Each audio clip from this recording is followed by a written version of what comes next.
เงิน500,000กีบนี่น้องจะซื้อหยังแหน่ซื้อตะปูซื้อตะปูเล็กตะปูเพิ่นบ่อ๋อเล็กตะปูก็คือตะปูเนาะทางนี้เอิ้นเนาะอ๋อยังบ่ทันแล้วเฮ็ดเฮือนครัวบ่แม่อ๋อเป็นจังได๋สังกะสีซื้อแล้วบ่น้องซื้อแล้วประมาณจักแผ่นน้องหลายลายแผ่นอยู่เนาะตอนนี้ก็คือบ่พอเล็กตะปูซื้อเล็กตะปูแล้วก็คือน้องก็สิเฮ็ดเลยบ่แม่อ๋อเพราะว่าช่วงนี้ก็สิฮ้อนหนาวๆเนาะมื้อนี้ก็ดีใจแฮงบ่มีอ้ายใหญ่เพิ่นฝากมาแต่ต่างประเทศดีใจดีใจเนาะ บ่คือบ่ฟันเลยบ่น้องว่าสิได้เงินหลายปานนี้เนาะแม่เพราะว่ามื้อนี้ก็ใกล้สิฮอดหน้าหนาวช่วงนี้ก็เลยน้องก็ไปนอนอยู่เฮือนหมู่เอ้าไปเลยน้องนี่ทุกคนอันนี้จะเป็นห้องนอนชาวโสดเด้อทุกคนเลยประมาณชุดนี้ล่ะพี่น้องห้องนอนชาวโสดพี่น้องเอ้ยเฮาเข้าได้บ่สาวทิมันสาวทิสาวแว่นเข้าได้บ่เออพี่น้องเอ้ยอันนี้ก็คือห้องนอนเจ้าเนาะมีหยังไหนอยู่นะหั่นน้องมีหม้อบ่ประหมกับประมาณชุดนี้บ่น้อง แม่ โอ้อันนี้คือเครื่องเจ้าบ่โอ้คำพอว่ามาเล่นแม่นคือเข้าห้องเบนนี้เลยอ๋อก็คืออยู่ทางนี้คือผู้บ่าวอยู่ทางนี้คือผู้สาวบ่มันเป็นตามประเพณีบ้านเฮาบ่น้องโอ้ทุกคนเลยบ่แม่นเฮาสร้างคอนเทนต์นี่พี่น้องจะเป็นเรื่องจริงนี่ทุกคนเฉพาะน้องก็บ่ได้นอนอยู่เฮือนตัวเองก็คือน้องก็ไปนอนอยู่เฮือนชาวทริมีผ้าห่มจักโตน้องฮะตัวเดียวคือกันโอ้อันนี้คือสำหรับกระแป้งทาบ่ประมาณซ้ำนี้ โอ้ยพี่น้องเอ้ยสงสารน้องลายเด้อทุกคนเลยโอ้ทุกคนเบิ่งเฮือนครัวของน้องทุกคนเลย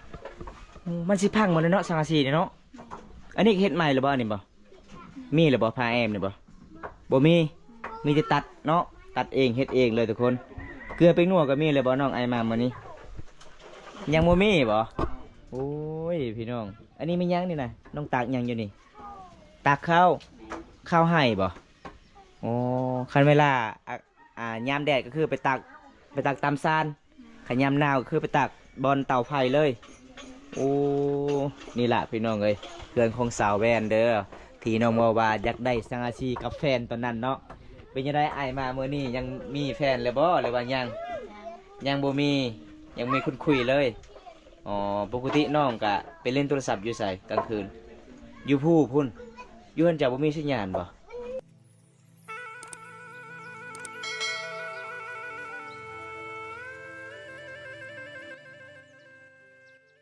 ก่อนสิเข้าหมู่บ้านเก่งอลองเฮาต้องข้ามสะพานไม้ไล่ความยาว270 เมตรเด้อทุกคนเลย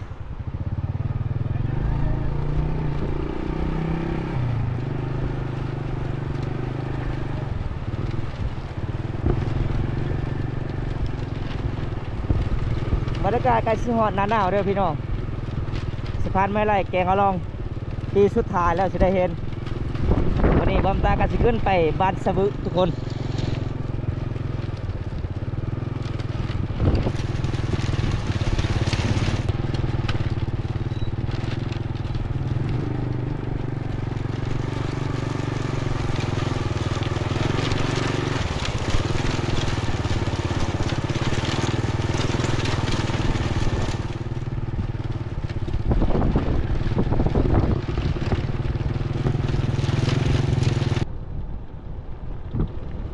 บรรยากาศเขตชนบทลาวใกล้สิฮอดหน้าหนาวทุกคนเงียบเลยพี่น้องในหมู่บ้านนี้โอ้สาวตามข่าว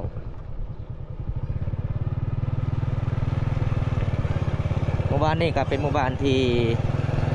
อันดับหนึ่งเลยพี่น้องในเขตชนบทเขาเจ้ามีเฮือนศาสตร์บ้านซองได้มีที่เฮือนแปลนใหญ่ๆเลยทุกคน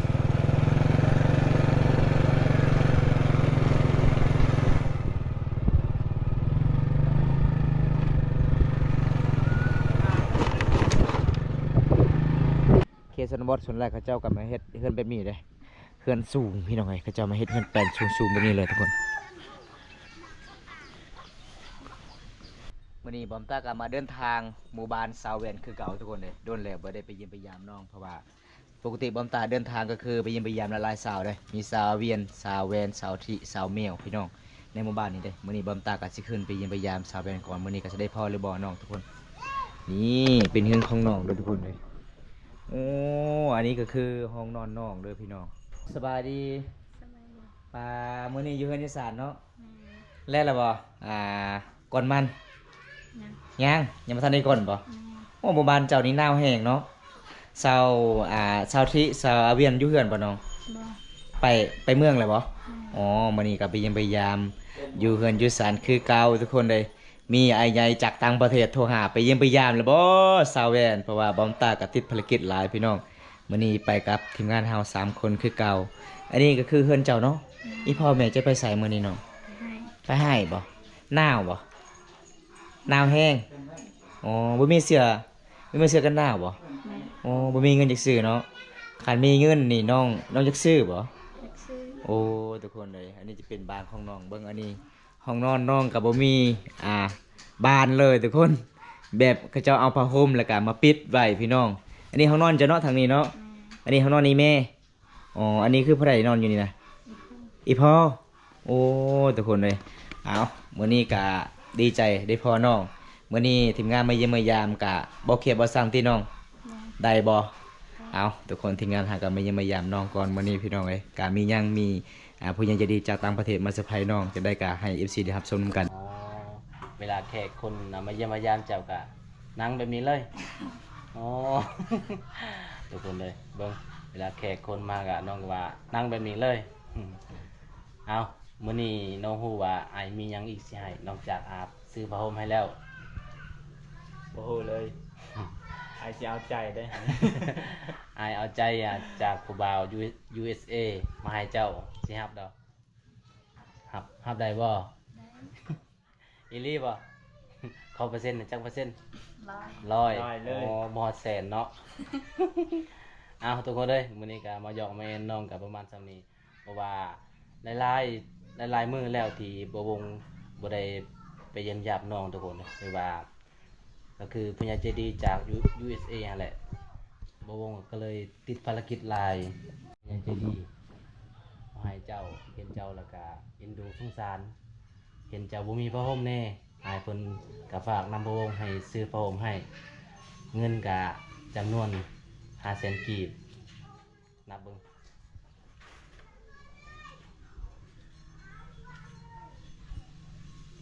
ครบบ่อ๋อครบเนาะ เลิกได้นอนเลยเลิกไล่ใจพี่ได้ เป็นยังไงดีใจบ่ ดีใจ ดีใจเนาะที่อายเพิ่นสนับสนุนหรือว่าอายเพิ่นฮักและเอ็นดูน้อง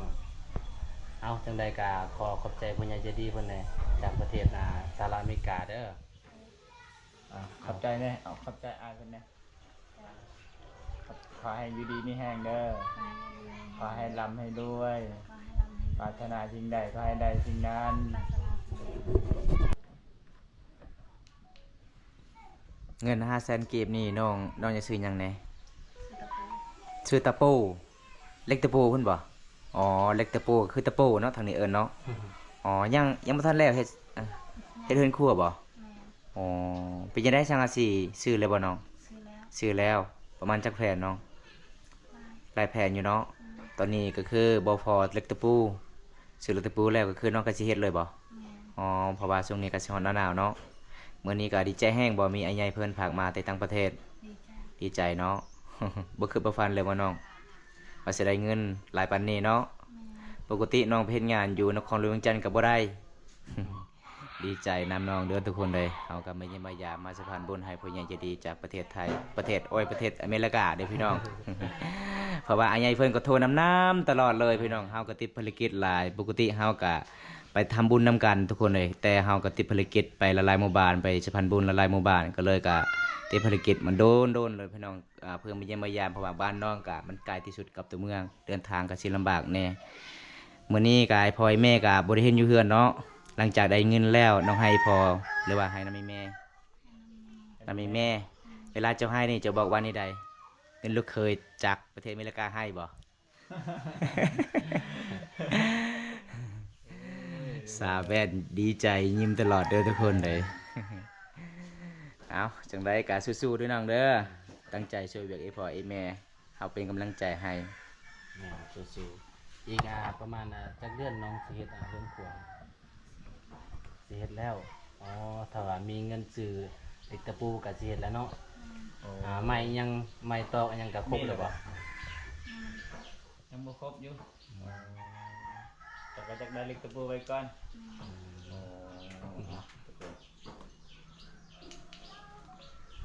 จะได้มาหอบนี่บ่ห่มก็มีเลยเนาะปกติน้องนี่ไปนอนอยู่เฮือนไผ เป็นเจ้าที่ เฮือนเซาที่ไปนอนจักมื้อเลยน้องจักคืนแล้วหลายคืนแล้ว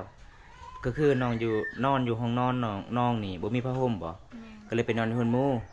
อันนี้ก็คือผ้าห่มที่อ้ายใหญ่เพิ่นจากต่างประเทศซื้อมา แม่ อ๋อทุกคนดีใจบ่ ดีใจ เอาไว้เลยน้องเดี๋ยวบำตากระสิถ่ายให้ FC นะครับชมห้องนอนสาวสดแบบใดเด้อทุกคนว่าน้องก็บ่ได้นอนหลายมื้อหลายวันแล้วปกติน้องก็นอนอยู่นี่เนาะตะกี้เนาะเพราะว่ามื้อนี้ก็ใกล้สิฮอดหน้าหนาวช่วงนี้ก็เลยน้องก็ไปนอนอยู่เฮือนหมู่เอาไปเลยน้องนี่ทุกคนอันนี้จะเป็นห้องนอนสาวโสดเด้อทุกคนเลยประมาณจุดนี้ล่ะพี่น้องห้องนอนสาวโสดพี่น้องเอ้ยเฮาเข้าได้บ่สาวทิมันสาวทิสาวแวนเข้าได้บ่พี่น้องเอ้ยอันนี้ก็คือห้องนอนเจ้าเนาะมีหยังไหนอยู่นะหั่นน้องมีหม้อบ่ผ้าห่มกับประมาณส่ำนี้บ่น้อง แม่ โอ้อันนี้คือเครื่องเจ้าบ่โอ้คันเพราะว่ามาเล่นแม่แอนคือเข้าห้องเบิดนี้เลยอ๋อก็คืออยู่ทางนี้คือผู้บ่าวอยู่ทางนี้คือผู้สาวบ่มันเป็นตามประเพณีบ้านเฮาบ่น้อง โอ้ทุกคนเลยบ่แม่นเฮาสร้างคอนเทนต์นี่พี่น้องเป็นเรื่องจริงนี่ทุกคนเฉพาะน้องก็บ่ได้นอนอยู่เฮือนตัวเองก็คือน้องก็ไปนอนอยู่เฮือนชาวทิมีผ้าห่มจักโตน้องฮะ ตัวเดียวตัวเดียวคือกันโอ้อันนี้คือสำหรับกระแป้งทาบ่ แม่ ประมาณซ้ำนี้โอ้ยพี่น้องเอ้ยสงสารน้องหลายเด้อทุกคนเลย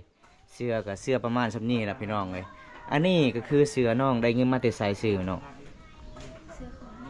เสื้อเขาให้ เสื้อเข้าให้บ่โอ้เบิ่งทุกคนอันนี้จะเป็นเสื้อเก่าๆมือสองเขาเจ้าเด้อเขาเจ้ากะสิมาให้น้องสาวแวนกะน้องก็จะเป็นใส่บ่มีเสื้อเนาะไปเฮ็ดงานอยู่นครหลวงเวียงจันทน์ก็ตกงานอีกกลับมาบ้านเรือยัง700,000บ่โอ้ยพี่น้องเอ้ยอันนี้ก็คือห้องนอนของน้องเห็นบ่ทุกคนบ่มีหยังหลายเด้อทุกคนเลยมื้อนี้บอมตากะสิพา FC อัปเดตประเพณีห้องนอนสาวโสดแต่เข้าห้องไหนเด้อสาวลาวบ่าวสาวเข้าห้องใดลิ้นผู้สาวทุกคน แต่บอมตากับบอกล้าขับบอมกากะอยู่ตามประตูประมาณสำนี้เด้อพี่น้องเอ้ยเห็นบ่เพราะว่าบางคนก็ว่าเป็นหยังหลายๆยูทูบเบอร์นี่มาบุกห้องนอนสบ่แม่นทุกคนปกติหมู่บ้านเฮาก็คือเข้าห้องนอนใดมาจีบสาวลาวก็คือเข้าห้องใดเนาะเอาพี่น้องเอ้ยประมาณสำนี้ละไอ้เข้าห้องเจ้า ถ้าเข้าไปดนๆก็คือน่าสิบ่ออกเลย เอาทุกคน อันนี้ก็คือเฮือนครัวนี่บ่น้องว่าสิเฮ็ดบ่โอ้ไปพาอ้ายเข้าไปเบิ่งก่อนโอ้ทุกคนเบิ่งเฮือนครัวของน้องทุกคนเลยโอ้มันสิพังหมดเลยเนาะสังกะสีนี่เนาะอันนี้เฮ็ดใหม่หรือบ่อันนี้บ่มีหรือบ่พาแอมนี่บ่บ่มีแต่ตัดเนาะตัดเองเฮ็ดเองเลยทุกคนเกลือเป็นนัวก็มีเลยบ่น้องไอ้มามื้อนี้ยังบ่มีบ่โอ้ยพี่น้องอันนี้มีหยังนี่น่ะน้องตากหยังอยู่นี่ตากข้าวให้บ่โอ้คันเวลายามแดดก็คือไปตักตามซานขันยามหนาวก็คือไปตักบอนเตาไฟเลยโอ้นี่ล่ะพี่น้องเอ้ยเพื่อนของสาวแวนเด้อที่น้องบอกว่าอยากได้สังอาชีกับแฟนตอนนั้นเนาะเป็นยังไงอ้ายมาเมื่อนี้ยังมีแฟนเลยบ่หรือว่ายังบ่มียังมีคุณคุยเลยอ๋อปกติน้องก็ไปเล่นโทรศัพท์อยู่ไสกลางคืนอยู่ผู้พุ่นอยู่เพิ่นจะบ่มีสัญญาณบ่โอ้พี่น้องก็คือแสดงว่าอยู่เฮือนน้องนี่ก็คือน้องก็บ่ได้นอนเลยเนาะไปนอนเฮือนเซาทริตลอดเลยนอนนำกันจักคน สองคน2 คนกับเซาทริเซาทริก็เป็นลูกกำพร้าบ่โอ้เบิ่งนี่ทุกคนเลยเบิ่งเห็นบ่เอมของน้องประมาณ10นี้เด้หักหมดเลยมุนหมดเลยพี่น้องเบิ่งจนเห็นเขาเจ้าเล่นอยู่ตารางเฮือนโอ้นี่ล่ะพี่น้องเฮือนสันบ้านซองเฮาก็ยากจนอีหลีเด้ทุกคนเด้เฮาก็อยู่พอเพียงตามเขาอยู่ใดอันนี้มันยังนี่น้องมักสลีบมักทั่วอันนี้สำหรับข้าเจ้ากะสิมาปลูกปีหน้าบ่น้อง แม่ โอ้เอาไว้พันธุ์มันเนาะอันนี้มาน้ำเต่าเลยทุกคนปลูกมาแต่ใส่นี่น้องได้ให้บ่ แม่ โอ้นี่ล่ะพี่น้องเลยเบิ้งเหือนน้องเป็นปองหมาเลยนี่เห็นบ่ทุกคนโอ้ยมุนหมดเลยเนาะคำฝนตกในอยู่บ่ได้เลยอยู่จุดนี้เลยไปน้องเข้าห้องก่อนมีแขกมาเลยแม่แอนเพื่อนน้องทุกคนเลยบัมตากันมาเยี่ยมมายามกะแบบนี้ล่ะ FC คนหนึงให้บัมตาอัปเดตวิถีชีวิตประเพณีบ้านสาวลาวเด้อทุกคนอันนี้คือข้าวให้เด้อข้าวให้ในหมู่บ้านเฮาเวลาฮู้ข้าวให้อาม่าแต่ให้แต่ปลาแต่ดองก็คือเอาไว้อยู่ในเฮือนเด้อ เห็นบ่พี่น้องเขาเจ้าต้องใช้กระสอบหลังจากเขาเจ้าไปตำแล้วเขาเจ้าก็มาตากให้มันแห้งแล้วก็คือตำด้วยมือทุกคนสิ่งที่ปะบ่ได้ก็คือนี่ล่ะพี่น้องกระหยังบ้านเฮาเอิ้นกระหยังบางคนก็เอิ้นกระตาเด้อทุกคนนี่เขาเจ้ามาสานบ่มันแปลกเลยทุกคนเลยเฮาก็สานบ่เป็นแต่ปกติบางคนก็สานเป็นปกติบางคนก็สานบ่เป็นเลยอันนี้ล่ะพี่น้องสำคัญที่สุดเวลาฮุกเขาให้เฮาต้องใส่กระหยังไปน้ำถือกระหยังไปน้ำเห็นบ่ไปเฮือนทางใดก็เห็นกระหยังไปน้ำเห็นกระตาไปน้ำนี่แม่นเบิดเด้อทุกคนยังน้องจะเว้าหยังฮะไอ้ยังจะเว้าฮอดทางฮอดว่าไปบ่ายยังบ่มีอาหารสิกินบ่ แม่ อ๋อทุกคนเลยไม่ยามเมื่อได้น้องกสิยอพาข่าวให้กินเด้อทุกคนบ่เป็นหยังน้องบ่เป็นหยังขอบใจละลายขอบใจละลายที่เป็นห่วงอาย ปกติกะบ้านเฮากะอยู่ตามโคกเนาะบ่ได้อยู่ตามเซเด้อทุกคนเลยเพราะว่าหาอยู่หากินมันก็สิยากนิดนึงอันนี้คือบ้านชาวแวนใจดีหลายเลยพี่น้องน้องกสิยอพาข่าวให้กินได้น้องว่าฮ้อนอีหยังก็คือบ่มีหยังเลยทุกคนเลยเอาขอบใจละลายน้องบ๊ายบายเลยบ๊ายบาย กะลิจ้าเวีย นะทุกคนเฮาเว้าว่าเฮาอิ่มแล้วหิวกินข้าวกินน้ำน้องก็ยังย่อได้ อาหารย่างน้อสาวแวน เกลือ อาหารเกลือบ่ป้าทุกคนเลยเอาประเพณีบ้านเฮาเนาะคำเอาย่อกับว่าได้เลยทุกคนน้องต้องย่อแบบนี้เลยพี่น้องปกติกะมีแจวเฮือนน้องมักเผ็ดกระเบิดมีแติเกลือน้องก็เอาเกลือมาจำกินเด้อทุกคนเอาพี่น้องเลยถ้าผู้ใดอยากกินเกลือบ้านสาวแวนมาได้เด้อ นี่เกลือกันหลายได้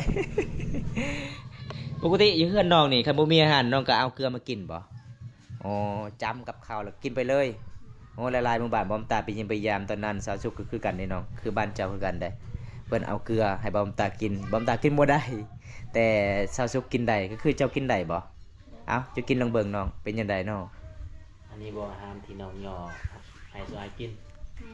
มันเป็นประเพณีบ่ เกลือโอ้ทุกคนเลยนี่เบิ่ง เกลือนี่ภาษาบ้านเจ้าเอิ้นว่าจังไดน้อง บอย บอยคือเกลือเนาะคำภาษาอังกฤษว่าบอยนี่ก็คือผู้ชายเด้เนาะ มาเบิ้งข่าวก็เบิดเลยบ่น้องเบิ้ง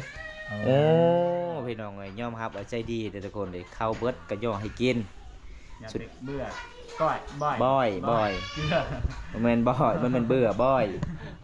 บอยคือภาษามังกรเนาะเกลือคือภาษาลาวเด้อทุกคน เอาสิบ่ เอา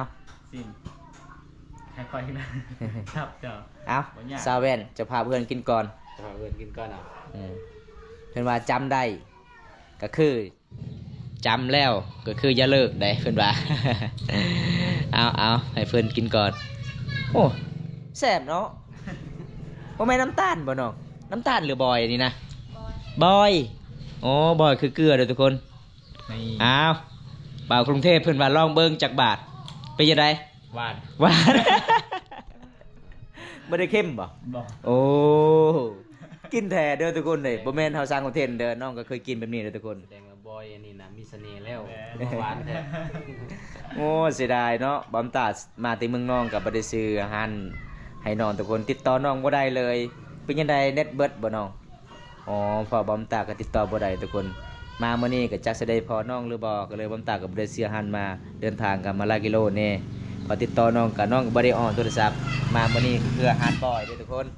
แปลว่าเกลือพี่น้อง แซ่บเนาะ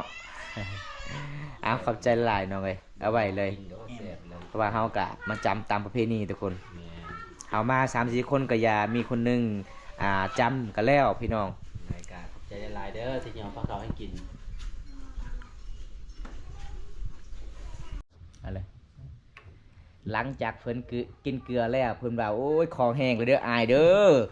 ต้องใส่น้ำสางจักบาทก่อนเพิ่นว่าเอาอันนี้คือน้ำกินเด้อทุกคนน้ำกินตุกแบบนี้ล่ะชนบทบ้านเฮาถ้าผู้ใดอยากกินน้ำก็คือยกไปเลยได้บ่ได้ใส่จอกบ่ได้ใส่โอพี่น้องกินแบบล้วนๆเลยทุกคนแบบธรรมศาสตร์บ้านเฮากินแบบบ้านๆเลยทุกคนเลยคลิปนี้บอมตากับบ่มีหยังหลายสิพา FC ได้รับชมเดินทางมาหลายกิโลมายิ้มมายามสาวแวนกะประมาณส่ำนี้พี่น้องเอ้ยมื้อนี้เฮากะมาสะพานบุญให้ผู้ใหญ่ใจดีจากประเทศอเมริกาก็จบเพียงเท่านี้ก่อนถ้าบ่ได้รับชมคลิปนี้แล้วก็อย่าลืมฝากกดไลค์กดแชร์กดติดตามฝากเป็นกำลังใจทีมงานเฮาและก็น้องๆเฮ็ดคลิปตอนต่อไปเด้อพี่น้องเอาคลิปหน้าพบพอกันใหม่เนาะสาวแวนเนาะถ้าอายมีเวลาว่างก็มาเยี่ยมมายามกันใหม่ได้บ่ ได้เนาะ FC ก็ได้บ่ได้เด้อทุกคนบ๊ายบาย FC นี่เด้อน้องบ๊ายบายไปกันเด้อจ้านี่ทุกคนวิถีชีวิตเขตชนบทสาวลาวต้องเป็นสาวโสดเด้อทุกคน อันนี้ก็คือเขาเจ้ามาตัดฟืนเนี่ยพี่น้องเอ้ยตัดฟืนวิธีชีวิตเขาเจ้าดำรงชีวิตชาวบ้านดังไฟเวลาเฮ็ดกินพี่น้องเฮ็ดอยู่เฮ็ดกิน อันนี้คือผู้สาวเด้อทุกคน หลังจากเอาผัวแล้วก็คือการบ่ได้ซอยเวียกอีพ่ออีแม่ได้เป็นชาวโสดคือเป็นนี่ล่ะพี่น้องฟืนนี่ก็คือเขาเจ้าห้าแต่ป่าแต่ดงแล้วก็มาหาบเพื่อนๆซานแล้วก็มาจึงตัดทุกคนตัดเป็นทอนสั้นๆแล้วก็สิผ่าพื้นโอ้ยพี่น้องเอ้ยลำบากหลายเลยพี่น้องเห็นวิถีชีวิตสาวลาวเขตนี้เด้อทุกคนเต้าตะไหนแต่โอ้ยบ่โอ้ยโอ้เบิ่งนี่ทุกคนเลย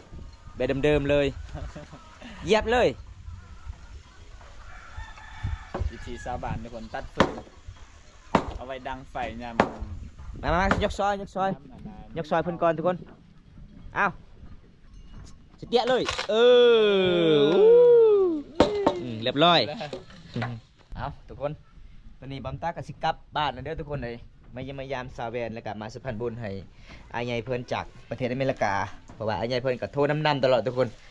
เฮาก็ติดภารกิจหลายพี่น้องเอ้ยไปละหมู่บ้านก็เลยบ่ได้ไปเยี่ยมไปยามสาวแวนมื้อนี้ก็ขอบคุณหลายๆ FC ทุกๆกำลังใจนะครับชมคลิปนี้แต่ต้นจนจบก็ขอให้อยู่ดีมีเฮงก็ขอให้ร่ำให้รวยเด้อหมดสุขทุกคนบัมตากับสิปิดไว้เท่านี้ก่อนสิกลับบ้านแล้วทุกคนเลยเพราะว่าเดินทางมันก็หลายกิโลนี่ไปกลับถึงงานเฮา3 คนคือเก่าโดนตัวนึงได้พอกันพี่น้องปกติก็ลุยเวียกไฟเวียกมันทุกคนเลยไปเวียกไปงานอยู่เฮือนอยู่ศาลก็เลยก็ให้อยากได้คลิปแต่ละคลิปเพื่อ FC นะครับชมคลิปแต่คลิปก็ไม่เรื่องง่ายที่พี่น้องเลยคลิปหน้าพบกันใหม่เด้อทุกคนขอกล่าวคำว่าสวัสดีครับผมบันสวนไปกันเด้อบ๊ายบาย